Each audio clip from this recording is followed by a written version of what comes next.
Cuando tú llegas a un banco, llegas a operar el banco. Nosotros, que éramos los financieros, llegamos a crear un banco, que después, la verdad es que vale decir, no lo sabíamos operar bien. Pero hay lugares donde todavía en internet tenemos. Entonces, ahí, ¿cuál es el futuro de los neobancos o de los bancos? Yo creo que ellos no van a entrar, mi opinión muy personal es que ellos no van a entrar a esos segmentos. En las culturas mexicanas dice, es que el dinero no es mi negocio. Sí. Mi negocio es hacer madera. Mi negocio es fabricar refrigeradores. Mi negocio no es hacer dinero con el dinero es el producto de mi negocio. Y estábamos en una reunión y de repente él toma su teléfono, ve la pantalla y dice, señores, la reunión se acaba de terminar. Mi fondo quebró. Pues muchas gracias por acompañarnos en un nuevo episodio. El día de hoy estoy muy emocionada porque nos acompaña Rolando Saldívar. Yo la verdad es que hoy estaba pensando justo en esta grabación y lo que pensaba es que no conozco, creo, a nadie más del sector financiero o de banquero que sea tan feliz como tú. De verdad, o sea, generalmente la mayoría de los que estamos en este segmento estamos estresados, tenemos el cortisol súper alto, entonces muchas gracias por estar el día de hoy aquí y también por tu felicidad, que siempre te mando un mensaje y estás muy feliz, entonces eso es muy bueno y es atípico en el sector. Muchas gracias Lady por tenerme aquí de invitado. La verdad es que desde siempre me han dicho, ¿qué onda contigo? O sea, porque siempre te levantas contento. Pero pues yo creo que es una actitud nada más. O sea, me tocó ser banquero, exbanquero, financiero, entonces yo creo que al final es una actitud. Entonces muchísimas gracias a ti por invitarme. Muy contento, emocionado de estar aquí tratando de compartir algo de lo que pues de lo que he hecho, de lo que me ha tocado vivir en esta profesión y bueno, pues yo creo que encantado de estar aquí contigo. Y aparte modesto, porque cuando te conocí me dijiste muy así, muy a la ligera, ayudé a crear un banco y luego conocí mucho más de las cosas que haces, entonces aparte modesto, la verdad es que justo la intención es conocer tu historia. Gracias. Y quisiera que nos comenzaras contando un poco sobre eso, ¿verdad? ¿Cómo llegaste al sector? Okay. ¿Cómo entraste al mundo financiero y finalmente al mundo de la banca, que es, wow, todo un segmento? Muchas gracias. Bueno, mira, yo me voy a remontar un poquito en la historia porque yo decidí ser, bueno, no, el rumbo, el futuro me llevó a ser financiero. Yo soy economista de profesión y yo creo que me voy a remontar hace 30 años más o menos. Yo empecé a estudiar economía en 1995, cuando justo venía entrando la crisis del 94 y yo creo que yo, como muchos otros jóvenes de mi generación, como que queríamos entender cómo funcionaba una crisis económica, cómo entrabas a una crisis económica y cómo podías salir. Obviamente nosotros veíamos muchos de los papás de mis amigos sin trabajo, con inflación, desempleo, tipo de cambio, depreciaciones. Entonces, esa época para mí como joven era como tratar de entender qué era una crisis económica y yo creo que economía en ese momento era pues como que la ciencia que te explicaba un poquito mejor. Estudié, pues me gradué en 1999. Mi primer trabajo también tuvo que ver con finanzas, ¿sí? Con finanzas públicas. Y también entendí un poquito cómo funcionaban las finanzas de los gobiernos, los presupuestos, el gasto. Entonces como que tuve mucha suerte o me acomodé o porque soy movido, porque no sé, lo que sea, el destino me llevó para allá. Y entonces sí empecé a conocer las finanzas, primero del lado de finanzas públicas, después de finanzas públicas me fui a estudiar al extranjero, tuve la oportunidad de irme a estudiar al extranjero por un año y cuando regreso, Lady, pues ahora sí que a buscar trabajo, ¿no? Entonces, en mi búsqueda de trabajo regreso a Monterrey y hay una casa de bolsa que se interesa en algo que yo sabía hacer, que era manejar relaciones bancarias, ¿sí? Porque eso había hecho en finanzas públicas. Y entonces me dicen, oye, ¿sabes qué, Rolando? Tenemos un proyecto que necesitamos profesionalizar una casa de bolsa. Oye, pero a ver, espérame un poquito porque ya te estoy metiendo en la parte más interesante de tu carrera que me encanta y es que creo que la que conozco más, pero me llama mucho la atención lo que dices de entrar a estudiar economía en el 95, o sea, es el contexto creo que más difícil que vivieron los mexicanos, bueno, no sé, luego Echeverría y todo esto a lo mejor. 88, sí. Ya sí. Pero el 95 fue crucial porque ya habíamos firmado el TEMEC, ya se había abierto el país a la globalización. ¿Cómo fue ser un estudiante en el 95 de economía? Mira, yo te puedo decir algo, era una carrera de moda, ¿sí? O sea, yo creo que en mi generación entramos como 70, nos graduamos 19, porque después en el camino muchos se fueron cambiando a carreras administrativas y a otro tipo de carreras, ¿no? Era una carrera muy de moda porque todo mundo quería ser el siguiente presidente. O sea, todo mundo en ese momento decía, no, yo sí las voy a hacer las cosas bien y ya entendí política pública y economía de gobierno, etcétera. Fue muy complicado en dos variantes. Una, la carrera es una carrera compleja, o sea, siendo una ciencia administrativa también te meten cosas como de ingeniería, matemáticas y cosas así, de modelos macroeconómicos, económicos, econométricos. Pero además tenías que entender, lo que a mí me encantó de la economía, realmente era que te podía dar la herramienta para entender los fenómenos sociales a través de la estadística, ¿sí? Entonces tú decías, bueno, ¿qué pasa si hay desempleo con inflación? O sea, variables macroeconómicas que estaban impactando en ese momento a la economía, ¿sí? Entonces, ¿por qué el tipo de cambio se fue de 7 a 14, o sea, el 100% en unos meses? ¿Por qué el error de diciembre? ¿Por qué el Tratado de Libre Comercio? ¿Cómo iba a ser toda esta nueva economía, ¿sí? Para nosotros, mis compañeros, colegas que nos graduamos, era como muy, pues mira, éramos estudiantes, entonces hacíamos de todo, pero para algunos que estudiábamos, era como, y nuestros profes, era como fascinante decir, oye, sí, ¿cómo vamos a salir de esta? ¿Sí? O sea, ¿cuáles son las inversiones públicas y privadas que se tienen que hacer? Entonces, pues fue muy padre estudiar economía, los que estudiamos, sí, porque hubo otros que como cualquier universidad no, pero hubo después mucho aprendizaje. Yo creo que fue un muy bonito momento para estudiar esa carrera, claro, porque justo pues al año, en mi caso particular, mi papá me habló, que yo era foráneo, y me dijo, mijito, ¿consigues beca o ya no se va a poder? ¿Sí? ¿Por qué? Porque la colegiatura subió un 30%, porque los ingresos están bajando, porque la economía está inestable. Entonces, pues realmente fue un reto, pero bueno. Oye, ¿y qué parte de la historia tan trascendental me hace recordar? Yo estudié en Praga economía internacional, tuve una clase de economía internacional, y mi profesor, que en aquel entonces, estoy hablando del 2009, en aquel entonces yo creo que tenía, no sé, unos 45 o 50 años, y nos contaba cómo fue convertirse en una economía de mercado. Entonces dice, cae el muro de Berlín y de repente ya podíamos elegir dónde comprar, y cada tienda tenía precios de los plátanos, por ejemplo, diferentes. Entonces nosotros íbamos de una tienda a otra buscando cuál tenía el precio más bajo. Entonces para ellos fue como wow. Entonces que nunca había escuchado a alguien que haya estudiado economía en 95, creo que es algo nuevo que no conocía de tu historia. Gracias por compartirlo. Ahora cuéntame, entras al sector público, que eso es todo un tema. Todo un tema. ¿Y qué aplicaste de lo que aprendiste en una crisis económica al sector público? ¿Qué salió bien y qué no salió tan bien en finanzas públicas? Mira, yo creo, bueno, en el sexenio que a mí me tocó trabajar en el área de finanzas, yo creo que hubo proyectos interesantes. Una historia que yo atesoro mucho también de mi paso por finanzas es que a mí me tocó ser parte del equipo que en ese sexenio levantó la primera deuda pública, ¿sí? Que tenía que pasar por autorizaciones de Congreso, etcétera, hacer toda una serie de lobbying a nivel Congreso y así. Y fue la primera deuda que se inscribió donde la garantía eran las participaciones estatales federales. Entonces, a mí me tocó ser parte del equipo estructurador, saliendo a licitar con bancos, saliendo a hacer los planes de cómo se iba a erogar ese recurso. Entonces fue de las cosas... ¿Quién le prestaba al gobierno en ese momento? Fíjate que en ese entonces fue un banco mexicano-español, ¿sí? Que se atrevió, bueno, no que se atrevió, obviamente, o sea, el tipo de préstamo era así. Los estados pues, tienen su mensualidad. Cada quincena la federación les manda ciertos recursos para su funcionamiento. Y entonces la única forma de que le prestaran a ese estado en específico era atravesando sus ingresos. ¿Sí? Entonces, cuando lo que se acordó fue que la federación mandaba el ingreso, pasaba por un fideicomiso del banco, el banco tomaba la participación que le correspondía de capital e intereses y después el resto se lo mandaba a las cuentas operativas del gobierno. ¿Sí? Entonces, realmente no había forma de no pago, ¿sí? Porque pues el banco decía, no, te van a mandar, es como hoy en día cuando hay un crédito de nómina. Primero me cobro yo y ya lo que sobre te queda a ti.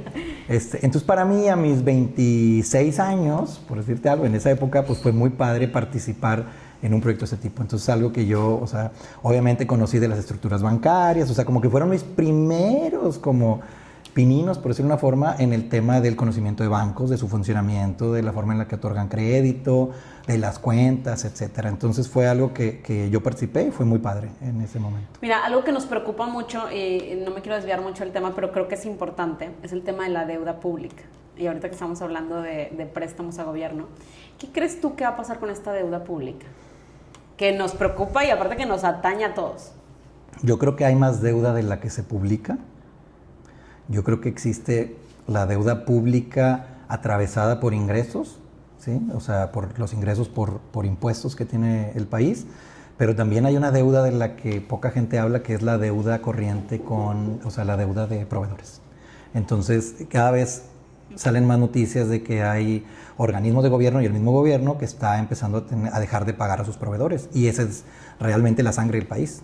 Entonces, yo tampoco estoy tan enterado últimamente como de números y de cuánto corresponde al PIB y todo eso, pero yo creo que sí es un foco interesante de atención. ¿Y estamos hablando a nivel federal, estatal? A nivel federal, ¿o estatal, dos? municipal, Sí. incluso a nivel organismos descentralizados, Sí. porque luego hay organismos descentralizados que también tienen el poder de otorgamiento de deuda, sí. Atravesando sus recursos futuros, y entonces sí debe de haber estudios, y de hecho creo que ahorita ya cualquier deuda de cualquier organismo ya se tiene que ir a publicar a una página oficial, porque eso es lo que hace sentido, hay que saber cuánto debe el país, ¿sí?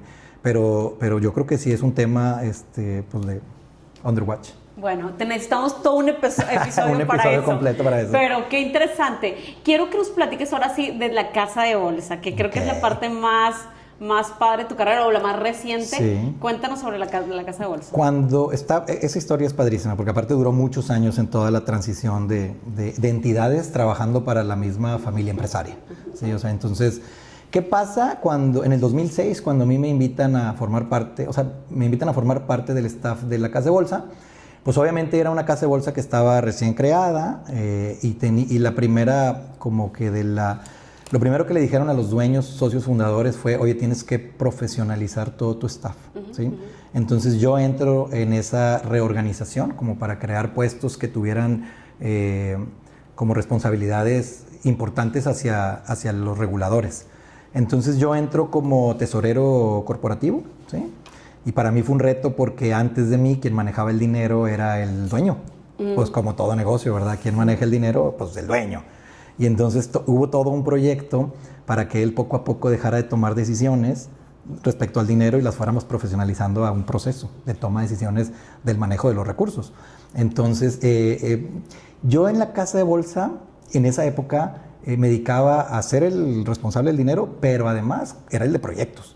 O sea, oye, es que hay que abrir una oficina de representación en Canadá, manda Rolando. Oye, es que hay que hacernos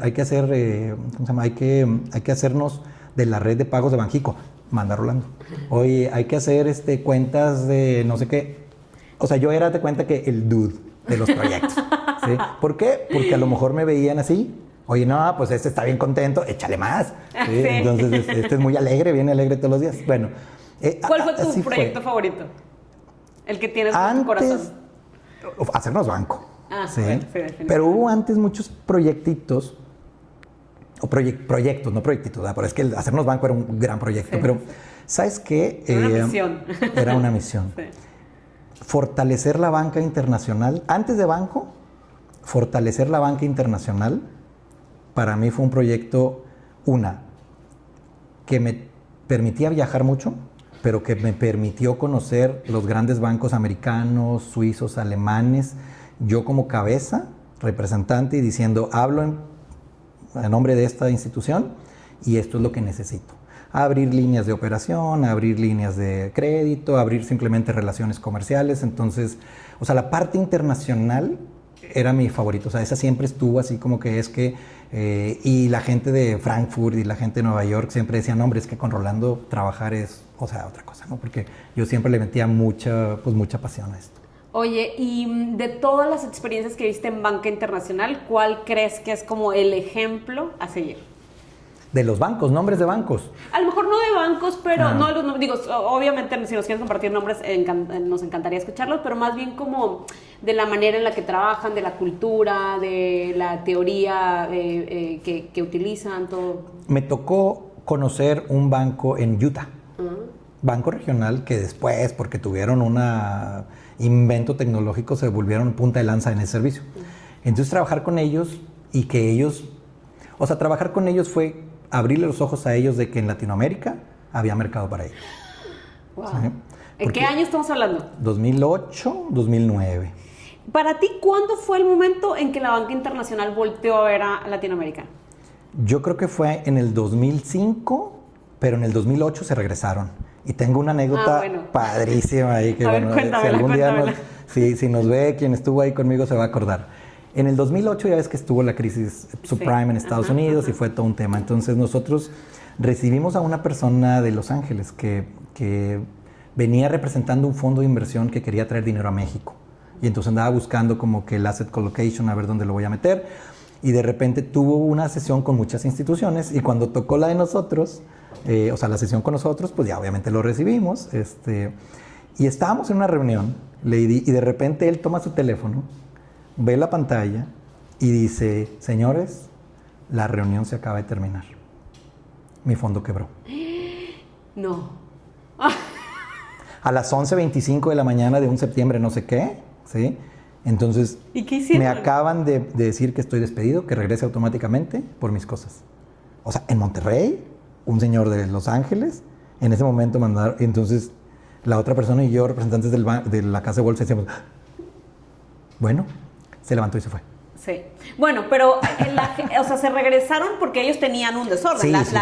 Sí. No, muchos fondos se fueron. Sí, la crisis subprime fue en Estados Unidos, se originó ahí y, o sea, creo que para mí es importante nombrarlo porque muchos, pues incluso las personas que nos ven son latinoamericanos. Mucho del trabajo que nosotros hacemos es justo informar a latinoamericanos y hoy muchas empresas están volteando a ver a América Latina. O sea, UBS publicó un reporte el año pasado donde habló acerca de los nuevos millonarios en América Latina y son personas jóvenes entre 45 y 50 años, empresarios que tienen su primer $1,000,000.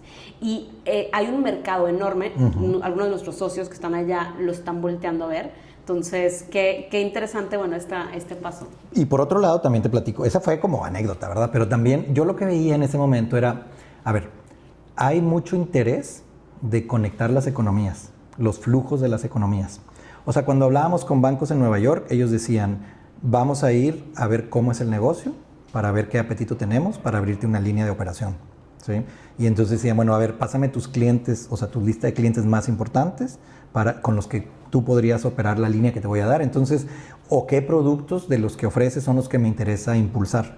O sea, en esos años, sí había mucho apetito, ¿sí? Previo a la crisis subprime. Después de la crisis, otra vez como en el 2012, 2013, empezamos a ver que bancos que se habían separado regresaban a tener alguna interacción con nosotros, ¿sí? ¿Cómo crees tú que es ese apetito ahora?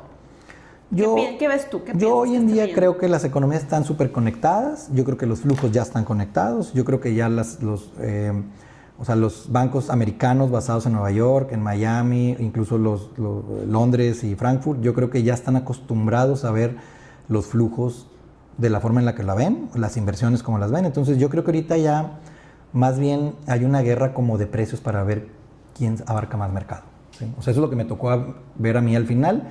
Era, bueno, te voy a dar más negocio, pero quítale negocio a este otro banco porque ya sé que tienes una participación mayor y entonces yo te doy mejores condiciones. ¿Cuándo pasa esto? Pues cuando ya están todos ya estables, ¿sí? Hubo bancos hace 20 años que dieron el primer paso, se arriesgaron un poquito más, ¿sí? Bueno, entonces ahí está tu proyecto favorito. Ese fue mi proyecto favorito, abrimos Toronto, o sea, la verdad es que fue padrísimo. Y eso fue justo previo antes del inicio del proyecto de banco, ¿sí? Entonces, como que hubo mucha actividad como de fortalecimiento de la institución y la historia de la creación del banco es fantástica, porque entonces... O sea, creo que aquí la pregunta es ¿por qué una institución financiera? Y creo que es importante como pensar en el proceso que está pasando México, ¿verdad? Después de la crisis, el reforzar el sistema financiero. ¿Cómo decide o cuál era la toma de decisiones, tú que estás tan cercano al dueño, de voy a pasar de ser una casa de bolsa a ser un banco? Porque no es común, o sea, no vemos casos así. En esa época había 4 jugadores o 5 que todos peleaban el mismo segmento, que todos peleaban a los mismos clientes y que todos estaban siendo aconsejados por la banca internacional para que se movieran a la figura más segura que tenía México en ese momento, que era ser banco. ¿Sí? Entonces yo te platico que en ese momento nosotros teníamos una casa de bolsa y una SOFOM. ¿Sí? Entonces lo natural de crecimiento de los negocios era, bueno, ¿cómo arropo al que presta y al que da servicios? ¿Sí? Entonces, pues la historia aquí de cómo inicia es que el fundador de la casa de bolsa se va a la Convención Nacional Bancaria y en una entrevista él dice, y les comento que voy a pedir permiso para ser banco. ¿Y tú al lado? No, pues el equipo directivo acá jalando normal. ¿Qué pasa? Que él regresa el lunes, nos manda a llamar a su equipo ejecutivo y dice, ¿qué creen? Pues que acabo de decir en las noticias que vamos por banco.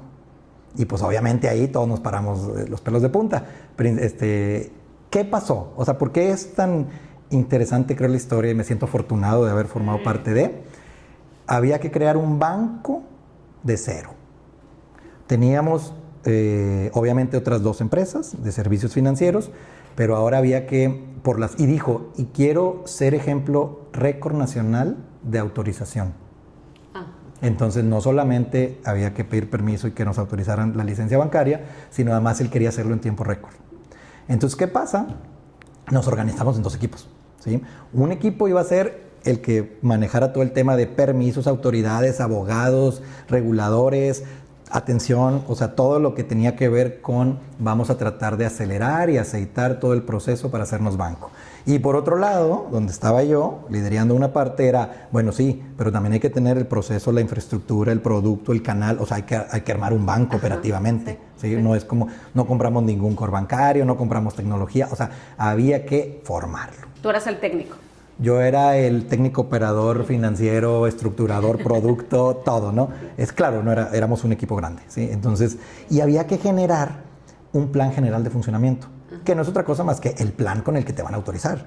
Y en ese plan dices qué producto, a qué segmento, a qué clientes, cómo le vas a hacer, cómo vas a operar, tienes sucursales, no tienes sucursales, eres digital, no eres digital. Entonces tienes que contestar muchas preguntas.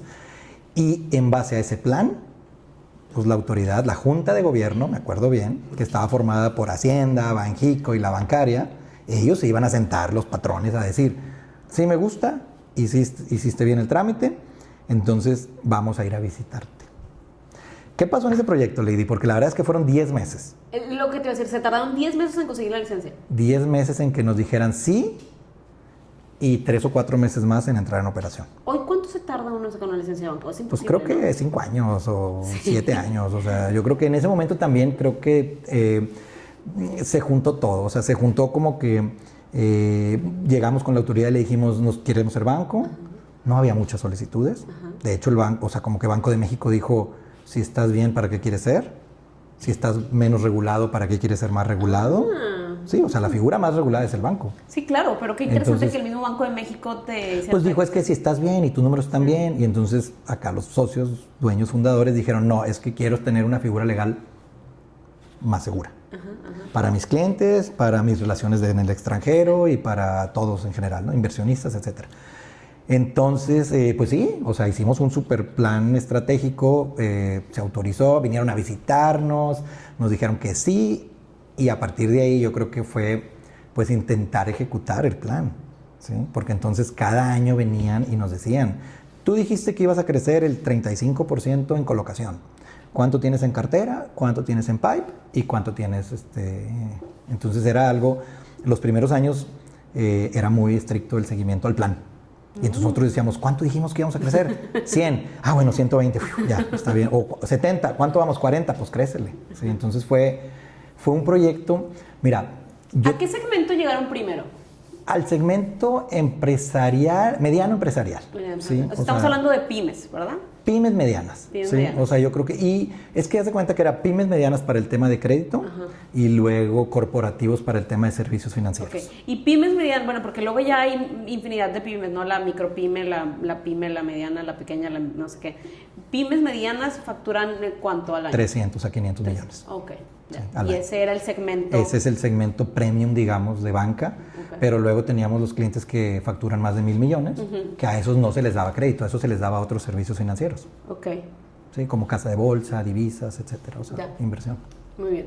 A ver, cuéntame un poco sobre tu rol como tesorero y ahí creo que más bien mi inquietud o la duda, porque yo tengo una hipótesis que puede estar mal, ¿verdad? Pero lo que yo he visto y en mi experiencia, a diferencia de cómo se manejan las tesorerías en otros partes del mundo, es que en México la tesorería de las pequeñas y medianas empresas pues es como un cofre de oro que está ahí resguardado. ¿Es correcto? Y que cuando vemos tesorerías de empresas en primer mundo, que ese dinero lo tienen todo el tiempo invertido y generando más rendimiento. Y eso para mí es como un shock que creo que es algo cultural también.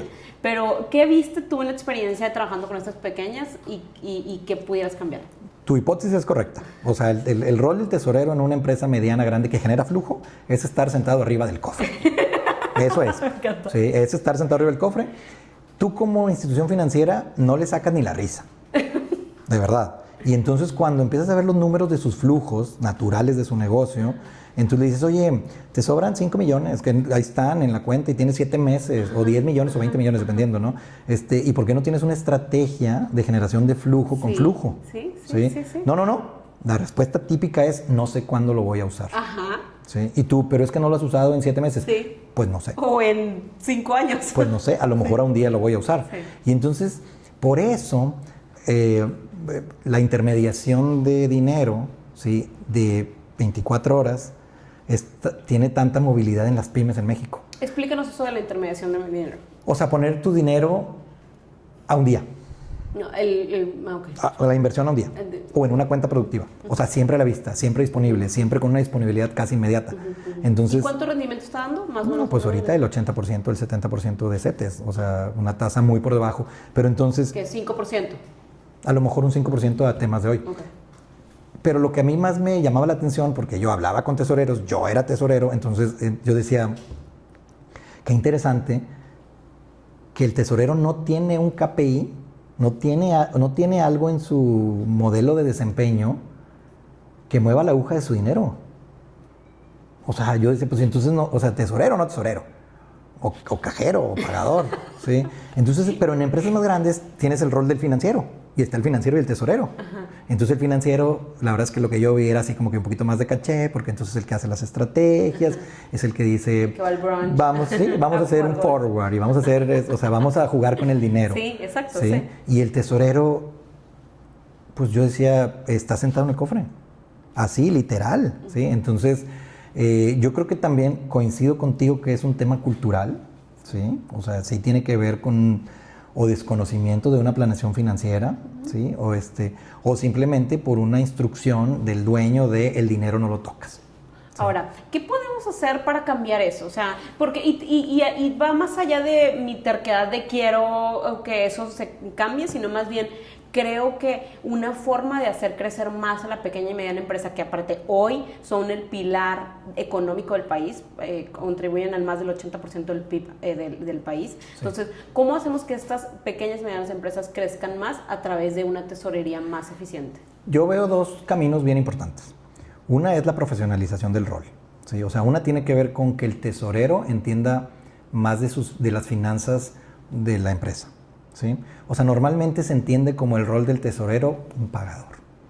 Alguien que recibe el dinero, lo mueve, no tiene el permiso, por decirlo de una forma, de moverlo más allá de la quincena, ¿sí? Por su rol o porque su entendimiento del manejo del dinero. Y aparte yo creo que al tesorero promedio le da miedo perder dinero, ¿sí? Porque finalmente es algo que estaría como muy vetado para él.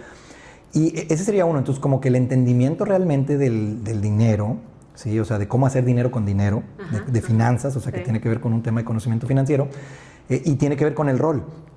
Y el otro tiene que ver con que, creo yo, que también la empresa dice, en las culturas mexicanas dice, es que el dinero no es mi negocio. Sí. Mi negocio es hacer madera, mi negocio es fabricar refrigeradores. Sí. Mi negocio no es hacer dinero con el dinero es el producto de mi negocio. Sí. Entonces, cuando yo platico con un tesorero, detecto rápidamente en qué lado está. Sí, sentado en el cofre o diciendo, a ver, Lady, ¿cuánto me va a dar de intereses una planeación financiera como para yo meterle tiempo? Si por acá tengo márgenes del 40, dime. Sí. Entonces, cuando juntas esas dos, dices, bueno, por eso, pero nadie está peleado con su dinero. Sí. O sea, si por acá puedes tener una estrategia que te puede ayudar a otras cosas o apalancarte, pues dedícate a lo tuyo, pero profesionaliza el rol, ¿sí? Ahora, ahorita hablaste de apalancamiento y eso me hace pensar en el ecosistema. Yo no conozco tan bien el ecosistema mexicano, mal, shame on me, debería conocerlo un poquito mejor, pero ¿qué tanto está diseñado el ecosistema mexicano para justo que los empresarios tengan este apalancamiento a una tasa buena o que puedan dejar sus acciones para un crédito? O en general, ¿cómo está el ecosistema para que esto suceda? Yo creo que está todavía muy inmaduro. O sea, yo creo que hablando de las pymes y medianas, que es parte de lo que conozco, porque los corporativos los voy a dejar a un lado por la simple razón que esos tienen acceso a crédito nacional e internacional, entonces ellos no están preocupados ni por la tasa, ni porque un banco no se acerque, ni porque un banco no los atienda. Cuando son medianas a corporativos, normalmente tienen resueltas todas sus necesidades de cash flow. ¿Sí? O sea, todo corto plazo está resuelto y si acaso alguna inversión. Entonces, quitando esa crema de corporativos y medianas grandes, yo creo que las empresas medianas todavía están como administradas a la forma del fundador. Y el fundador, hay que entender que él tuvo una aversión al riesgo más grande que cualquiera de sus empleados. Entonces, cuando le preguntan al fundador por el manejo del dinero, siempre va a tener como esta aversión a cualquier riesgo, ¿sí? A cualquier apalancamiento. Cuando empieza la empresa a profesionalizarse, cuando llegan, digamos, colaboradores que tienen conocimientos, entonces empiezan a convencer al dueño, fundador o al director general, en su caso, de que tome ciertas posturas, ¿sí? Con respecto al dinero. ¿Sí? Yo creo que va por ahí. ¿Y qué cambios has visto en la banca desde esta inserción que tuvieron ustedes en el 2008, dijiste? 2011, banco. Ahora que, bueno, ahora tenemos muchos más jugadores, sí, claro, sí. Pero sí, en general, ¿qué ves diferente? La tecnología. O sea, yo creo que hace 15 años hablábamos de una banca todavía de relación, ¿sí? O sea, yo creo que todavía se hablaba de esta banca donde es importante que el cliente sepa del banco, sepa que es un buen banco, todo esto, ¿no? O sea, que le dé seguridad. Yo creo que hoy en día, y también lo divido, porque hoy en día donde hay muchos jugadores es en la banca consumo, o sea, hacia las personas físicas, entonces aquí ya se cuenta que explotó, ¿sí? Y hay N nuevos bancos que están como muy enfocados a traer todos estos nuevos mercados, o mercados atendidos, ¿no? Pero personas físicas. Sí hay algunos jugadores que quieren como que pellizcarle un poquito. A ver, si yo le pellizco al banco rojo más grande de México, pues un porcentaje y yo soy un banco nuevo, pues yo me hago millonario y el banco grande, pues a lo mejor dice, sí, o sea, no me pasa nada. Bueno, aquí yo tengo un par de conflictos. Número uno, hubo un banco mexicano que salió de bueno, en realidad creo que fue la parte gringa, que salió del consumo porque dijo, a mí no me interesa, yo me quiero con el corporativo, y pues eso que se queda yo creo que para los neobancos. Entonces, número uno, ¿por qué no está haciendo negocio para algunos? A lo mejor es una estrategia, no sé si es un tema macroeconómico o realmente es una estrategia del banco. Esa es la primera. Y la segunda, bueno, que a lo mejor ya están bastante, me estoy yendo a otro lado, pero me hace pensar en temas de inclusión financiera, porque me parece que es una falacia todavía, pero bueno, hablemos primero del... Yo creo que es estrategia. O sea, yo creo que el banco, creo que estamos hablando del mismo banco, cuando compró un banco en México para expandirse, se dio cuenta de que era un banco de retail, ¿sí? De sucursales y todo, y ellos en otros países no tienen ese tipo de negocio. Entonces yo creo que, claro, al principio era súper rentable, porque el negocio de personas físicas ya establecido es muy rentable, pero con el tiempo yo me imagino que regresaron a su estrategia original de irse saliendo de países donde habían comprado bancos locales que tenían consumo y de irse saliendo de las líneas de consumo. Y ha pasado varias veces en México, o sea, como que dicen, bueno, es que el banco que yo compré en México, pues ya tiene una red de sucursales, sí, pero yo soy un banco como de segundo piso, pero bueno, en México como es bien rentable, me voy a quedar con ese, lo voy a pues va a quedar unos 10, 15 años, 20, pero va a llegar un momento en que el corporativo que está en algún lado del mundo va a decir, oye, pues deshaz inversiones, ¿no? O sea, yo creo que esa parte, pues deshaz, o ciérrala. Si no la puedes vender, ciérrala. Total, no es parte de nuestro core negocio. Y la segunda pregunta pues está ligada al tema de inclusión financiera, ¿verdad? Que está muy de moda, que todos hablamos de inclusión financiera, que por ahí hay unos datos que publicó la encuesta nacional de inclusión financiera, y donde hablamos que pues ya hay creo que un 60-70% de penetración en el mercado, pero que luego no vemos como el detalle chiquito, ¿no? Y me acuerdo de una historia, justo un proyecto de bancarización de mujeres en Indonesia, tenía ese objetivo, ¿verdad? De tener más mujeres usando una tarjeta de débito, y lo que se dieron cuenta es que en realidad la bancarización duraba 5 minutos, que era el tiempo en el que depositaban en la cuenta de banco y lo sacaban, porque el ecosistema no está diseñado para eso. Entiendo que ha mejorado mucho el ecosistema en México, y bueno, y en zonas como Monterrey, como la Ciudad de México, pero hay lugares donde todavía ni internet tenemos. Entonces, ahí, ¿cuál es el futuro de los neobancos o de los bancos? Yo creo que ellos no van a entrar, mi opinión muy personal es que ellos no van a entrar a esos segmentos, a menos que sea un banco que sea desde su inicio enfocado a inclusión financiera, a dispositivos electrónicos sin internet. A mí me tocó platicar con gente de Namibia, creo que era Namibia hace muchos años, donde ellos, al igual, se dedicaban a inclusión financiera, y ellos, sus cuentas eran en teléfonos que no eran smartphones, ¿sí? Y que no necesitaban internet para mover dinero entre ellos. Entonces era una forma de bancarizar sin tecnología, y era una forma de bancarizar de bajo costo, porque no necesitabas un smartphone para tener una app, sino más bien era traspasar dinero casi, creo, vía SMS, ¿sí? Entonces, pues obviamente hay países que como que hacen más esfuerzo por bancarizar. Yo creo que aquí, si vemos los números, que no los tengo tampoco a la mano, pero todos estos nuevos bancos no han ido a crear nuevo mercado. A mí me pasa, yo había una estadística que yo decía, ¿cuántas tarjetas promedio tiene un mexicano? Los que tienen tarjeta, los bancarizados. Y creo que pasó de 2 a 3.1. Entonces, ¿qué pasó? Que los nuevos bancos pues llegaron a bancarizar a los already bancarized, ¿sí? A los ya bancarizados. Sí, entonces, claro, pues nada más veías la gente que abría su cartera y en vez de tener 2 tarjetas ya tenía 4. Sí, sí. ¿Por qué? Porque ahora tenía de los nuevos bancos. Sí. ¿Sí? Sí, y algo también que no sé si me preocupa o me llama la atención es el tema de que todos estos ninguno es mexicano. Y creo que ese es como, y también un poco la emoción de que estés el día de hoy acá, es que pues era una familia mexicana que tenía esa visión, porque hoy revísalo, todos los colores que hay, ¿verdad? El morado, el rojo, el azul, son todos, de otros lados. Ninguno es mexicano.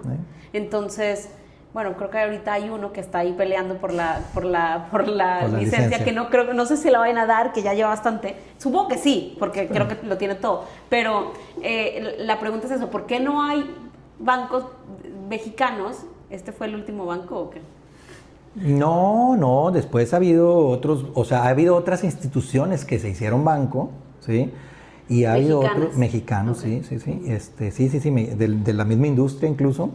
Y hay otros bancos, o sea, hay otros esfuerzos mexicanos. Obviamente, los bancos que están entrando extranjeros es porque ya probaron su modelo en su país, sí. Y entonces es una expansión. Sí. Y claro que el mercado mexicano aguanta bancarizar, aguanta robarle clientes al banco, no bancarizar. Sí. Claro. O sea, nosotros cuando diseñamos el banco, y me regreso a ese tema, dijimos, a ver, ¿vamos a crear mercado o vamos por mercado existente? Porque son diferentes estrategias. Ir por mercado existente, la verdad es que es más fácil al principio. Bajas la tasa, las mejores condiciones. ¿Sí? O sea, está, relativamente sencillo, claro. O sea, hacerlo es lo que cuesta. Ir a crear nuevos mercados, o sea, imagínate, que no era el caso, pero imagínate, porque se estuvo en la mesa la decisión de decir, bueno, vamos a hacer el banco que dé su primer crédito a una persona recién graduada. Su primer crédito, entonces no tenemos experiencia crediticia, no sabemos si nos va a pagar, no sabemos quién es, no tiene experiencia previa, aunque esté bancarizado, nadie le ha dado una tarjeta, un crédito de carro, un crédito hipotecario, entonces sin experiencia crediticia, poco se avienta. Poco se avienta. ¿Sí? Sí hay bancos que dicen, pero entonces llega un nuevo banco y dicen, no hombre, pues es más fácil, o sea, quitarle un pedacito a todos. con este diferenciador. ¿Y qué hicieron ustedes? No, ir por mercado. ¿Por qué mercado se fueron? Por el de empresas medianas. O sea, bancarizadas. Solamente esas, ¿verdad? Okay. Sí. Y darle mejores condiciones. Mejores condiciones, atención personalizada, o sea, lo que fuera la ventaja competitiva en ese momento. Okay. Y también este tema de la internacionalización. Ese siempre ha sido. Yo creo que hasta la fecha este banco es líder, ¿sí? En el tema de relación internacional, en el tema de pagos mundiales, en el tema de plataformas de pagos internacionales. Yo creo que lo que se construyó hace 15 años sigue estando súper vigente, lo cual también me da mucho orgullo porque yo fui parte de esa construcción y que además es un valor importante para el banco, ¿sí? Entonces, la verdad es que sí, la parte internacional la han seguido desarrollando súper padre. Ok. ¿Cuál es bueno, hay muchas diferencias, ¿verdad? Pero entre banca comercial y banca de inversión, ¿cuál te gusta más? ¿En cuál ves mayor oportunidad? Sí, yo veo, a pesar de que las dos forman parte de un banco, o sea, obviamente son dos como... Yo me quedo pensando en que la diferencia fácil de explicar es que la banca comercial es la banca de corto plazo, ¿sí? La banca comercial es la banca de corto plazo, la banca de inversión es la banca un poco más de largo plazo. ¿A qué voy con esto? Si tú eres una empresa que requiere, o sea, tienes necesidades bancarias, entonces necesitas pues una cuenta, un servicio de nómina, servicios transaccionales, un crédito de corto plazo, o sea, necesitas que tu negocio funcione en el día a día, obviamente caes en el rubro de la banca comercial. La banca comercial de cualquier banco te va a atender todas estas necesidades de flujo de corto plazo, ¿sí? Y el negocio va a seguir creciendo. Un nuevo negocio, un negocio creciente, con eso tiene. Con que lo atiendan expertos y ejecutivos de la banca comercial. La banca de inversión, yo la veo como que no, esta es la banca del crecimiento. Es la banca que se requiere cuando quieres hacer una inversión fuerte, cuando quieres hacer una compra, cuando quieres atraer inversionistas. Entonces, cuando habla el presente y el futuro. Cuando hablas del futuro de tu negocio, yo siento que va más allá de la banca de inversión. Porque entonces, naturalmente, el banco te va a poner a alguien súper profesional. A alguien que te va a ayudar a hacer pues, un due diligence, o a alguien que te va a ayudar a comprar otro negocio, alguien que te va a ayudar a pues, un crédito sindicado, o sea, alguien que te va a dar productos un poco más pensados en el crecimiento patrimonial del negocio, ¿sí? Así es como yo lo veo. O sea, haz de cuenta por eso de que si tú llegas a un banco tradicional, pues la banca comercial es de primer piso y la banca de inversión normalmente está más arriba y está un poquito más, porque pues, por atención simplemente se requiere eso. Entonces, así en resumen, yo te diría, hay historias de la banca comercial y se requiere la banca comercial para el flujo del negocio, y algunos negocios también van a requerir a la banca de inversión, ¿sí? Cuéntanos estas historias de banca de inversión. ¿Cómo viste a pymes utilizarla para crecer, para comprar o adquirir, no sé? Es una pregunta muy padre. O sea, bueno, más bien porque hay muchas historias. O sea, te cuenta que en la misma banca, cuando el cliente se acerca con el de comercial y le dice, quiero comprar un terreno en algún lugar para ampliar la fábrica, o necesito comprar a mi competencia, o voy a desinvertir mi negocio, necesito venderlo. ¿Sí? O sea, todas estas decisiones importantes del negocio, de las decisiones grandes, entonces el de la banca comercial no puede, no le entiende y no quiere porque además no le pagan por eso. Sí. ¿Sí? Lo pasa para acá. ¿Qué pasa con el de la banca de inversión? Entonces él dice, bueno, a ver, me voy a sentar contigo a ver qué es lo que quieres hacer y cómo mi banco te puede ayudar o no. ¿Sí? A ver si, una, te puedo ayudar con un crédito. Dos, a ver si tengo un equipo de fusiones y adquisiciones. O sea, entender patrimonialmente qué quieres hacer. Vi muchas cosas. O sea, la verdad es que como en el banco se manejaban las dos y dependiendo, pues veíamos clientes corporativos, que si querías entrar, tenías que entrar con un sindicado y entrar con varios bancos para competir y sacar al de Estados Unidos. ¿Qué es un sindicado? Un crédito sindicado es como el conjunto de todos tus créditos. ¿Sí? Entonces se cuenta que dices, mira, yo tengo líneas por 1,000 millones y un sindicado es, o sea, nada más voy a negociar esto y no puedo tener nada más. Las condiciones que voy a tener son para este crédito, esto es lo que yo estoy buscando, y entonces puede ser que entre muchos bancos se junten o sea, no uno solo, para, digamos, para darte esa, ¿cómo se dice? O sea, la línea que requieres o el servicio que quieres. Okay. ¿Sí? Entonces es otro nivel. O sea, la verdad es que decisiones del futuro se ven a través de la banca de inversión y decisiones del presente se ven en banca comercial. ¿Viste alguna decisión en banca de inversión que salió mal? Ay, seguramente sí. Lo borré de mi mente. Lo borré de mi mente. Fue doloroso. No, pues mira, en el tema de sacar certificados bursátiles. Ajá. O sea, por ejemplo, hay empresas que dicen, oye, bueno, ya quiero crecer con dinero ajeno. Ajá, ¿sí? ajá. Entonces, pues no todas todavía cumplen con todos los requisitos. Entonces, sí hay historias también ahí como que, oye, pues no podemos hacerte una oferta pública, no puedes salir, o sea, no hay agente colocador, la raza no, o sales con la oferta pública y nadie la quiere. Entonces, o sea, esa parte, oye, te quiero comprar el negocio, y ya cuando se meten a los números, ¿sabes qué? Mejor no. Entonces, como que ya jugaste también con la mente del empresario, ¿no? Oye, ¿cuándo es el momento? A ver, sé que no hay receta así secreta, ¿verdad? Pero en tu experiencia, lo que viste, ¿cuándo es el momento adecuado para que una empresa diga, quiero crecer con dinero ajeno y voy a ir con ustedes? Yo creo que tiene que ver cuando ya se acabaron los Family, Friends and Fools. Así. O sea, imagínate que... pero eso es inmediato. No necesariamente, ¿sí? Porque es que ahí te va. O sea, ¿qué pasa cuando... O sea, el dinero propio, pues obviamente se acaba, ¿sí? Se pone en riesgo todo, se pone en un negocio o se pone un porcentaje del portafolio, lo que sea. Si tu negocio empieza a crecer, no lo puedes parar, ¿sí? Profesionalizarlo y llevarlo a una oferta pública es horrible. O sea, entonces lo primero que tienes que hacer es apalancar el crecimiento con dinero ajeno. Y normalmente tienes dos opciones, banca comercial o banca de desarrollo, dependiendo de dónde estés, ¿sí? Porque lo más fácil sería mi dinero del gobierno y dinero de los demás, ¿sí? Si es que fuera el caso. Entonces yo lo que vi es banca de desarrollo. ¿Sí? O sea, pero bueno, la banca de desarrollo en México está, no quiero decir en pañales, más bien está, no sé ni cómo calificarlo, pero... tiene soluciones específicas, ¿sí? O sea, claro, a veces jala y a veces no. Tiene soluciones específicas, o sea, yo creo que sí hay algunos productos que impulsan. No tiene toda la gama de productos como la banca comercial, pero más o menos el ciclo es así.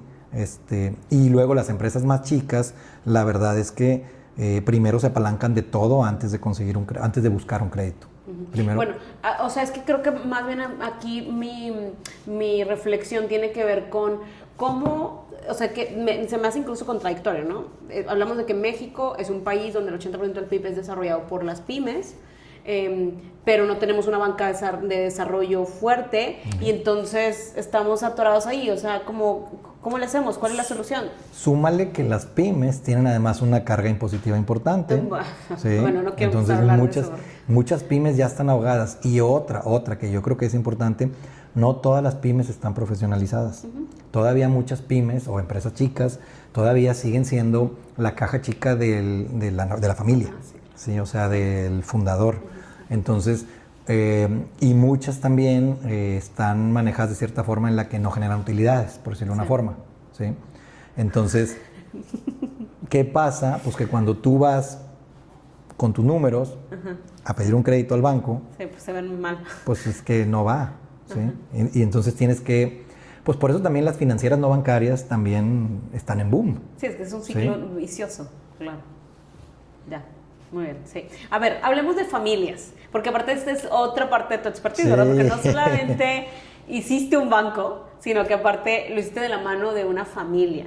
Y eso incluye muchas cosas, sobre todo lo que acabamos de mencionar, que, bueno, a mí me ha tocado familias que utilizan el presupuesto del negocio para comprar el mandado de la casa, ¿verdad? Entonces, la despensa de la casa lo hacen con dinero de la empresa. Entonces, ¿cuáles son tus experiencias trabajando con familias? ¿Qué sí funciona y qué no funciona? Te voy a decir cómo conecto, porque me gusta mucho. O sea, al hablar de familias empresarias, se das cuenta que es mi segunda fase, ¿sí? O sea, de mi vida profesional y de lo que me apasiona.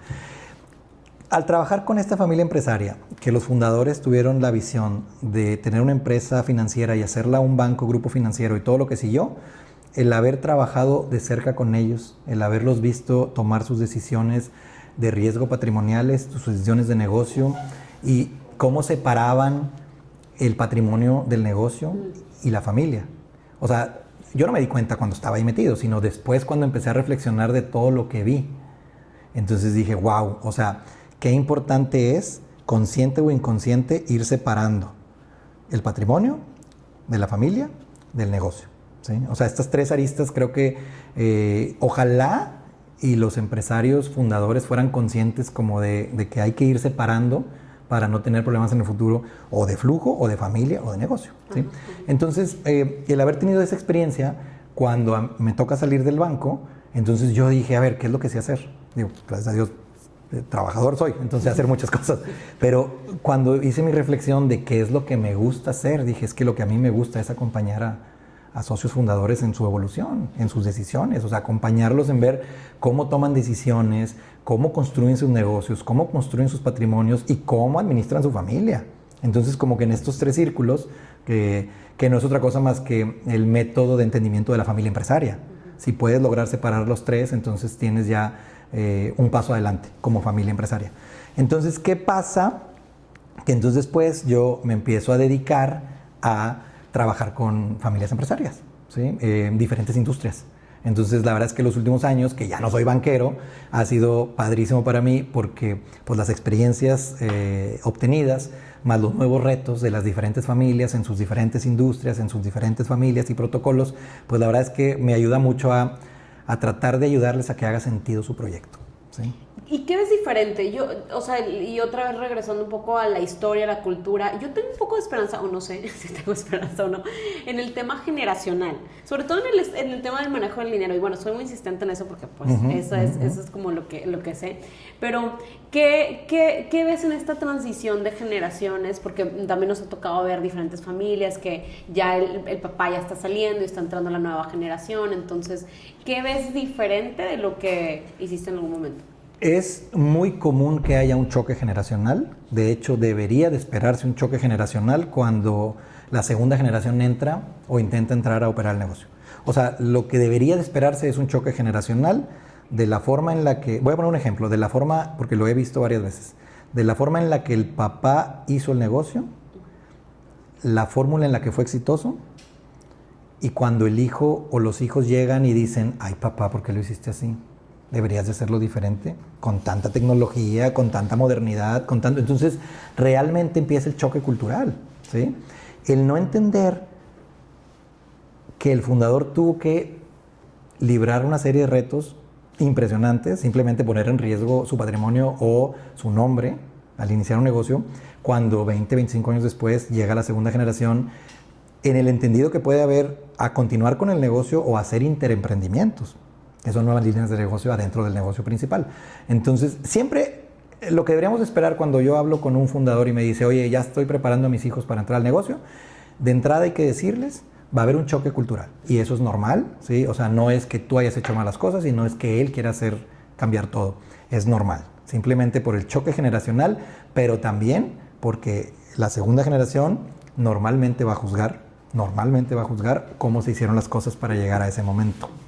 Sí, bueno, eso me queda muy claro. Creo que aquí como que el balance está entre, si no desestimar lo que hizo la otra generación, porque hablamos de esta historia, de lo difícil, de las crisis económicas que hoy, pues nosotros hemos vivido crisis económicas también. Yo me gradué en el 2009 y no había chamba, y luego pues vino muchas otras crisis, el Brexit, el COVID, bueno, muchas, ¿verdad?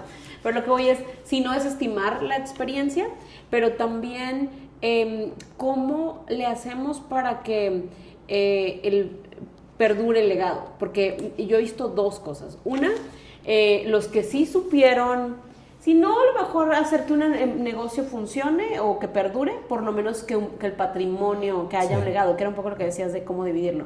Y luego otros donde pues no hay ni siquiera flujo para cubrir las necesidades básicas, y hace ratito hablábamos de eso. Entonces, ¿qué podemos hacer con nuestros empresarios hoy? Justo para que no lleguen a ese punto de, tuve una empresa súper exitosa y hoy no sé dónde se fue el dinero. Yo lo que creo y lo que he visto y lo que me ha puesto a reflexionar es, hay que ser muy consciente de los tres ámbitos, ¿sí? O sea, yo si fuera el fundador y tuviera a mi hijo que ya quiere insertarse en el negocio, o yo ya me quiero salir y se lo quiero entregar a mi hija, a mi hijo, a quien sea, entonces yo primero tengo que pasar como la forma de hacer el negocio para que el negocio funcione, crezca y perdure, ¿sí? Entonces, y también como dueño tengo que aprender a ir soltando para poder dejar que las nuevas generaciones se equivoquen, pero también aprendan y crezcan el negocio, ¿sí? Y dejar el negocio con unas reglas claras de operación. Y por otro lado también yo como fundador diría, bueno, ahora déjame enfoco en cuáles son las reglas del patrimonio. O sea, ¿quién es dueño de qué? ¿Sí? O sea, yo soy dueño, ¿cómo voy a repartir? Reglas claras, protocolo. Y luego también de la familia. ¿Quiénes son? ¿Quiénes pueden entrar? ¿Quién no puede entrar? O sea, ¿cuáles van a ser las reglas? Creo que por lo que no funcionan los cambios generacionales es porque no está claro. Porque no está claro que si la meritocracia, ¿sí? Por ejemplo, o porque el más grande, el mayor es el que le toca, o el menor es el más, no sé, entonces como que... situaciones desastrosas, ¿sí? Entonces, si no hay reglas claras de eso, haz de cuenta que empiezan los problemas. Pasa en la empresa, pasa en la familia y pasa en el patrimonio. Entonces, claro, yo otra vez, tratando de entender y ponerme en el zapato del fundador, él no estaba, cuando creó su negocio y puso en riesgo su patrimonio, él no estaba pensando en la empresa, el negocio de familia. Él necesitaba pagar las colegiaturas de sus hijos. Sí. Y le dio al clavo porque él tomaba todas las decisiones. ¿Sí? Y el negocio creció porque él tomaba las decisiones, él tomaba el riesgo. Pero pasó el tiempo y entonces empezó a profesionalizar. ¿Sí? Entonces llegan los hijos y los hijos deben de ser la continuidad de la profesionalización del negocio. Ahora, ¿te ha tocado que los hijos no quieren estar en la empresa? Claro. ¿Y qué hace? No, pues el señor, ahí? O sea, esta familia quería vender, porque mandó a los hijos uno lo mandó a Alemania, la hija estaba en París, le dijo, oigan, ¿quién va a regresar al negocio? Y los hijos le dijeron, yo no, ni yo. Y entonces cuando empezó a platicar con él, le digo, hijo, eso qué complicado, me dice Rolando, ¿cuáles son las opciones? Y le digo, dale hasta que tú ya no quieras y después vendemos. Lo que hay que hacer es arreglar la compañía para que tenga un buen valor de venta. Le digo, pues no los vas a obligar. Y entonces dice, ¿pero por qué no quieren? Le digo, pues porque así fue. O sea, ¿qué idea? O sea, le digo, qué interesante, me llena mucho como de aprendizaje que tú quieres lo mejor para tus hijos y lo mejor para tus hijos es mandarlos al extranjero y que no quieran volver. Sí. Le digo, wow, o sea, bueno, está bien. Entonces, pues no se te dio el plan. Porque tú querías mandarlos al extranjero para que volvieran, para que hicieran el takeover de la empresa, pero no volvieron. Y es una empresa exitosa, normal. Entonces le digo, dale, arreglémosla y se vende. ¿Cómo preparas una empresa para venderla? O sea, me tocó estar en un due diligence específicamente de esto y es, a ver, vamos a hablar, o sea, haz de cuenta que está el ámbito financiero, ¿sí? ¿Cómo están los números? ¿Sí? O sea, a ver, ¿cómo están los números de la empresa? ¿Cómo están las ventas? ¿Cómo son los procesos? ¿Qué tan profesional es?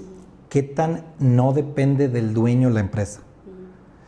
Hago un paréntesis aquí porque me tocó un caso. Hace 4 años atendí a una familia empresaria en Estados Unidos que dijo, Rolando, tenemos una multimillion dollar company, pero somos nada más, o sea, los clientes no quieren hablar más que con nosotros. Ya dijeron que nada más con nosotros quieren hablar. Que en el momento que les pongo un vendedor, no nos compran. Entonces dice, queremos salirnos. O sea, me dice el socio hombre, porque la otra era socia, dice, yo ya quiero comprar un RV y ya me quiero ir por el mundo. O sea, yo tengo 25 años en este negocio, vale millones de dólares, pero resulta ser que tengo que estar pegado al teléfono todos los días porque los clientes mayores, los más grandes, los que me dan el 80% de los ingresos, ellos no están dispuestos a cerrar la venta con nadie más. Y la otra socia, que era la financiera, también arraigadísimo a su rol. Entonces, allí yo trabajé con esta familia como 1 año, 4 meses, porque hicimos reingeniería o sea, a ver, es que tuvimos que hacer no solamente un área de ventas formalizada, sino además todo un como que road trip con los clientes para hacerle el sustituto. Para hacer el sustituto con las características iguales, el servicio igual, el servicio postventa igual. Y a la de finanzas, todo un plan de sucesión, porque arraigada sentada en el cofre, otra vez. ¿Sí? Entonces, ¿pero cómo? ¿Alguien más va a manejar las cuentas bancarias? Y le digo, bueno, pues es que hay que profesionalizar el rol. O sea, la verdad es que fue un proyectazo también porque al final ellos pudieron como que empezar a delegar. Lo lograron, sí, vendieron. No han vendido todavía porque ahora que ya no toman todas las decisiones. Ahora ya está padre. Ahora ya están más tranquilos, entonces ya están siempre de vacaciones, no tienen que vender el negocio. Entonces, o sea, cuando un fundador está como así de apretado también, alguien que les pueda ayudar y acompañar a decir, oye, no todo es gris. A lo mejor si hacemos ciertos ajustes, pero también casos como mi otro cliente que tuve, que fue, uy, mis hijos ya no quieren, no van a volver, y yo ya estoy cansado. Sí, a mí me tocó también una clienta, la vi y la hija de, no quiero estar aquí, o sea, y aparte miserable, o sea, es de, no quiero estar aquí, no, o sea, mi mamá me tiene aquí a fuerza casi, y yo me sentí muy mal, pero luego dices, bueno, pues, ¿cuál es la solución? Cuando aparte es tan dependiente, ¿verdad? Hablemos, eso me hace pensar un poco acerca de consejos, de consejo como board. También es algo que no está tan profesional, no se ha utilizado tanto todavía en México y en América Latina en general. ¿Qué has visto? ¿Qué has visto que sí funciona? Y algún caso que nos quieras He visto evolución de consejos de administración, de cuando por tener un consejo de administración le digo a mis amigos que vengan a aconsejarme. ¿Sí? Y se van al y nadie, y nadie, y el dueño no les hace caso. Ajá, sí, claro. ¿Sí? Pues ¿por qué te voy a hacer caso? Pasa algo interesante, cuando haces un board y no estás tú abierto como fundador, como dueño, a escuchar, o sea, abrir tus problemas, tus retos, ¿sí? Cuando nada más es pura guasa, por decirlo, cuando no es, o sea, entonces, ni el consejo es serio, ¿sí? O sea, ¿para qué me preparo? Sí. Yo como consejero, ¿para qué me preparo si como quiera el consejo que le voy a dar? O sea, el fundador no está listo para ser aconsejado, porque dice, ¿para qué me aconsejan, güey? Quítense, o sea, déjenme operar, déjenme crecer este negocio. Entonces, yo creo que esa es una de las razones por las que muy pocas empresas utilizan esta herramienta de consejo. Oye, ¿y prefieres consejos que reciban sueldo o no te importa, o ves alguna diferencia? Yo creo que siempre deben de recibir sueldo. A ver, desarrolla un poco más eso. Sí, ¿por qué? elabora. There's no free lunch. O sea, a ver, ¿quieres un consejo serio? O sea, ¿quieres que alguien esté realmente comprometido con tu proyecto, con tu causa? No tienes que pagar. O sea, no te estoy diciendo que tienes que pagar las millonadas, pero claro, o sea, es que es todo un tema. Yo conocí a una abogada que parte de su rol era administrar un consejo. Entonces, pero súper profesional el consejo. Entonces, claro que había un sistema donde se iba a poner, había un protocolo de decir, oye, el consejo es el 30 de agosto. Como debe ser. 20 días antes se ponía la presentación y se le pedía a los consejeros que la leyeran y que escribieran una minuta. ¿Sí? Y luego que se llevaran sus preguntas o sus recomendaciones al consejo. Entonces era un consejo muy dinámico. ¿Sí? Pero también vi consejos donde los consejeros llegaban a ver qué nos van a platicar. Y chismear. Y entonces, sí, oye, le vamos a dar un crédito a no, porque fíjate, o sea, basado en temas no, Pero bueno, entonces yo soy de la idea de que si vas a tener un consejo, mi recomendación sería protocoliza algo y paga. ¿Y cuáles son las sillas que no pueden faltar dentro del consejo? Yo creo que una silla, hoy en día, yo diría, tienes que tener un experto tecnológico, ¿sí? Sí o sí. O sea, alguien que conozca de tecnología, alguien que sea como tu consejero de, oye, esto es lo que viene, dale por aquí, te voy a presentar a no sé quién. O sea, yo creo que esta parte de esta estrategia, yo he visto que la están haciendo otros de otra forma. Yo creo que también tienes que tener un consejero estratégico, o sea, alguien que haya estado que tenga experiencia en estrategia, ¿sí? Y yo creo que tienes que tener un consejero comercial. Yo creo que con esos 3 roles. ¿Y dónde quedó finanzas, legal? ¿Esos no son tan relevantes para ti? No. O sea, a ver, son importantes, pero si tú me dices las 3 sillas principales, o sea, es que el consejero financiero, digo, con todo respeto, pero que, o sea, a ver, ¿vamos a hacer una fusión-adquisición? Sí, bueno, entonces vamos a hacer un análisis tantas veces evita, o cosas así, o sea, son muy específicas. Mejor te traes un consultor de algunos temas cuando se requieran. O sea, directores expertos en todos los temas, yo creo que sí. O sea, responsables de estos temas, sí.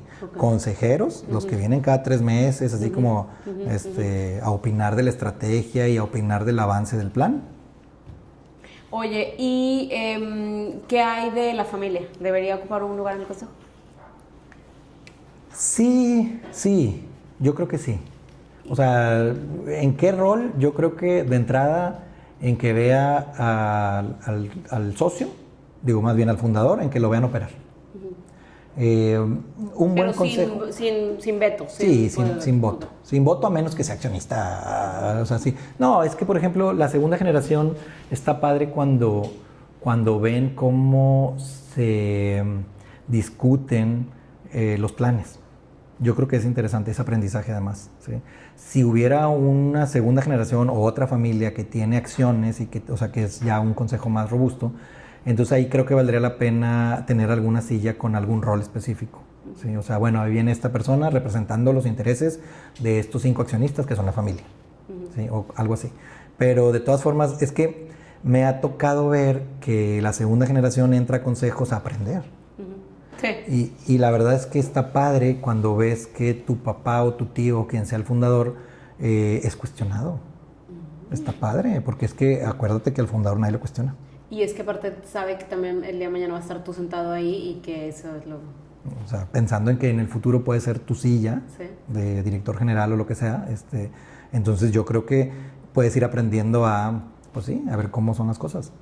¿Cuál fue tu mejor experiencia trabajando con una familia que haya crecido el negocio de forma sostenible y aparte visionaria? Que hoy tú la volteas a ver y digas, oye, yo creo que por donde van realmente tienen pues un futuro excepcional. Yo creo que o sea, de mis experiencias, yo creo que la familia bancaria, ¿sí? Yo creo que ellos la han sabido hacer en el tema de profesionalización del negocio. Algo que pasó fue que después de que los financieros nos fuimos, llegaron los banqueros, ¿sí? O sea, creo que la evolución natural, me regreso un poco a esa experiencia, es, bueno, hicimos un banco, ningún banquero. Justo te iba a decir eso, explícanos la diferencia entre un financiero y un banquero. O sea, un banquero es alguien que ya venga de alguna posición ejecutiva bancaria. Que ¿sí? ya viene la experiencia. Que ya de cuenta que hizo toda su carrera bancaria en algunos de los bancos grandes. Y un financiero ¿sí? es un técnico. Y un financiero puede ser un técnico, puede ser un back office, puede ser, o sea, haz de cuenta que no es alguien que tenga experiencia bancaria. Entonces, ¿qué pasa? Es que los bancos ya establecidos son muy rígidos. Es que es súper rígido, es, a ver, este es el presupuesto y lo tienes que cumplir. Este es el producto y no te puedes salir. Este es el canal, no sé qué. Este es tu presupuesto de sucursal. Entonces, cuando tú llegas a un banco, llegas a operar el banco. ¿sí? Nosotros, que éramos los financieros, llegamos a crear un banco. Que después, la verdad es que vale decir, no lo sabíamos operar bien. No, pues oye, los reportes pues no sabíamos porque no éramos banqueros. ¿sí? Pero creamos la infraestructura para un banco y entonces poco a poco la estrategia fue, que me parece formidable, entonces ahora sí, que empiecen a llegar los banqueros. ¿sí? O sea, no traje banqueros, si te pones a pensar, no traje banqueros a crear el banco porque incluso esos banqueros no saben crear un banco. Sí. Bien, saben operarlo. Sí. Entonces, como que la lógica y la visión, por eso se me hace muy interesante, es, creemos un banco con los financieros y lo que hay, y poco a poco vamos poblando el banco con los expertos bancarios. ¿sí? Y entonces al final ya tienes hoy en día tienes un banco operado por banqueros. Ya. ¿sí? Y súper consolidado. Y súper consolidado, sí. Entonces, como que esa parte, yo quiero pensar que fue una visión y que no fue una casualidad o suerte. Porque se me hace muy interesante. Ahorita, como que a reflexión y todo lo pasado, digo, pues salió muy padre. Sí. Porque entonces sí salió el proyecto y después poco a poco fuimos saliendo todos los financieros y llegaron los banqueros. ¿Hay algo que hubieras hecho diferente ya en este proceso de reflexión? Nada. O sea, estuve el tiempo que tenía que estar, hice lo que tenía que hacer.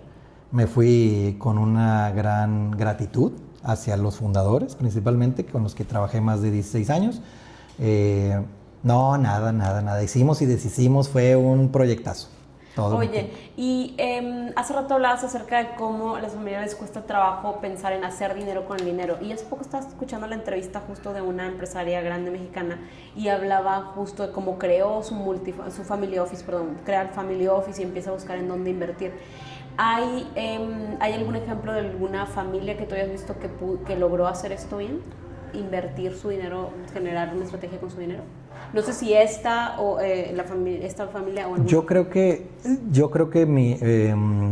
conozco una familia que de su negocio principal empezó a generar tanto flujo, la supo crecer sin crecer tanto la operación, el staff, la infraestructura, o sea, como que supo encontrar la forma de escalar. Sí le tuvo que invertir en tecnología y cosas así, y que empezó a hacer mucho flujo de efectivo que no quisieron reinvertir en el negocio. que entonces empezaron a abrir nuevos negocios. ¿Sí? Y entonces yo creo que a mí me parece muy interesante porque dijeron, bueno, es que este negocio nada más va a tener tanto porcentaje de nuestro patrimonio. ¿Sí? Y con lo demás vamos a empezar a definir nuevas líneas de negocio. Y se metieron al real estate y se metieron a la compraventa de terreno, o sea, más cosas, ¿no? Incluso compraron una cadena de imprentas. Entonces, como que no necesariamente se quedaron con el dinero del negocio haciendo más negocios, sino que dijeron, bueno, le pegamos al clavo con este negocio y está siendo un buen generador de flujo, pero ese flujo no lo queremos en el mismo negocio, vamos a ampliarlos. ¿Sí? Yo tengo una idea de que, esa es mi opinión, que las empresas que solamente se dedican a lo que hacen bien y que no ponen su dinero en otro lado, es una receta para el desastre. El desastre. Yo también creo. O sea, más bien es, porque ponte a pensar, Lady, ¿cuál es la capacidad de crecimiento de ese negocio? El dueño. No necesariamente el negocio. Entonces, si todo lo pones en el mismo, o sea, en la misma canasta, entonces va a llegar un momento en que ese negocio, por más que llegue la segunda generación, si no abres más líneas, si no abres otras empresas, si no pones ese dinero productivo a trabajar en otras cosas, o sea, puede existir, ¿verdad? Y puede ser un negocio. Yo el otro día leí y me ha sentido, hay negocios unitarios que están bien. Y que nada más ese va a ser el negocio y no pienses, y te va a dar para una buena vida y para sacar adelante a tus hijos, etcétera, pero no pienses que ese negocio te va a dar para más. Hay negocios de este tipo. ¿Sí? Sí. Entonces, oye, bueno, yo tengo este negocio y este negocio me va a dar para que yo viva bien y mis hijos vivan bien. Hay negocios que están, o hay empresarios que dicen, yo voy a hacer el negocio para venderlo. O sea, en cuanto lo vista bonito y me genere utilidades, lo voy a vender porque quiero hacer otro negocio para vender. O sea, dependiendo ahora sí que el tipo de empresario. ¿Sí? Pues eso. ¿Cuál es el consejo imprescindible para una familia empresaria que está pensando en, pues a lo mejor no en crecer, porque lo dijiste ahora, ¿no? No todas tienen que crecer, pero en decir, tengo o una estrategia de salida o un plan de crecimiento? ¿Cuál es ese consejo que dices, no? Tener bien claro qué es empresa, qué es patrimonio y qué es familia. Tener bien claro.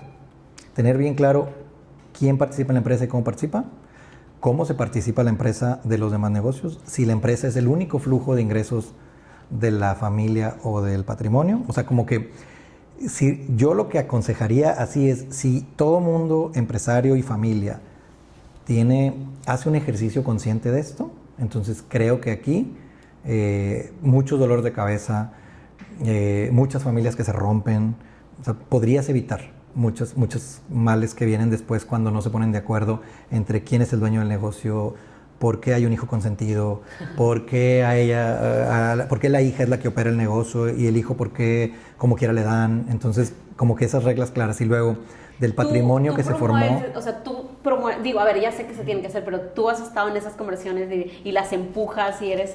Yo siempre pregunto cuando me siento con... también. Es que al final, y eso es muy interesante, porque al final de muchas consultorías que he hecho, me terminan diciendo, es que te volviste un coach. Sí, pues sí. Sí, o sea, te volviste un coach porque tenías el concepto teórico y no lo empujaste.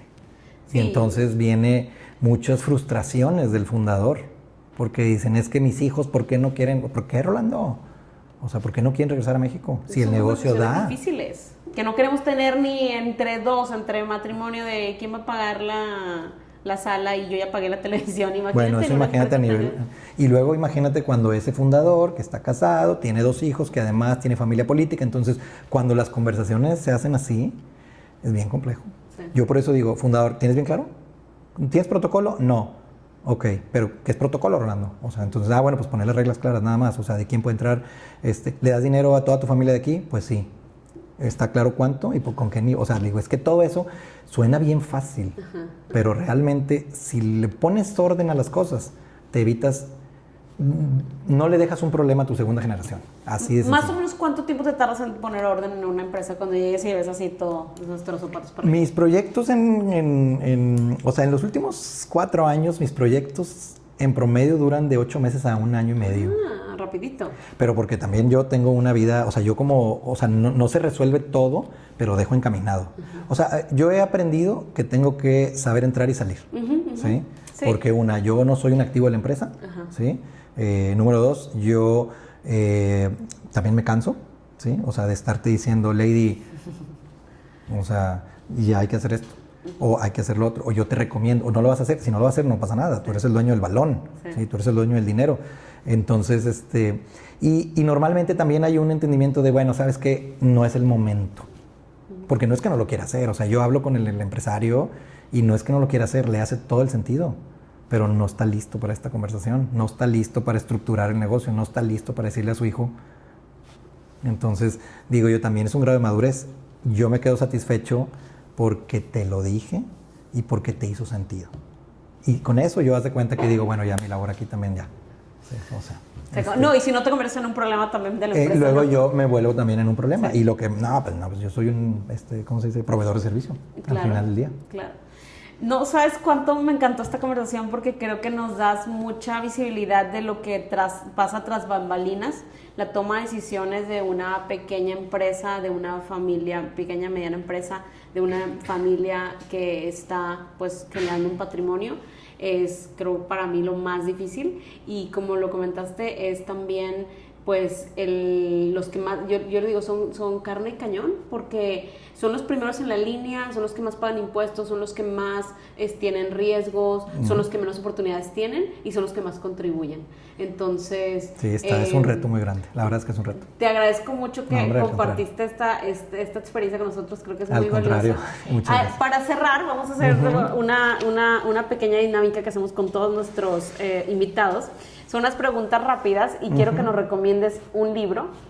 Un libro. Bueno, mira, hay un libro que a mí me marcó, ¿sí? Yo lo leí hace 3 años más o menos, que se llama Die with Zero, sí, de Bill Perkins. Entonces, yo me enganché mucho con el libro y de hecho he tenido pláticas con tequila con mis amigos acerca del libro, porque es una teoría de cómo manejar tu dinero a través de tu vida. Sí. ¿Sí? Entonces, es un libro que a mí me...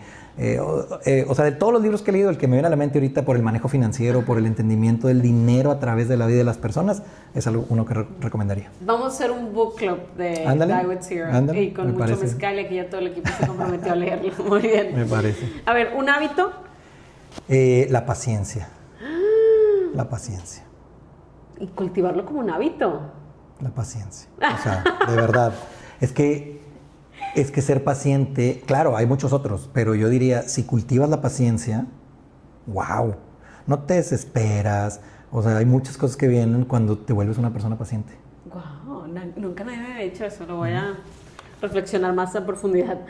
Una inversión, quizás no tuya, sí, a lo mejor de lo que viste, pero una inversión que volverías a hacer. Yo creo que una inversión financiera, yo creo que vale la pena.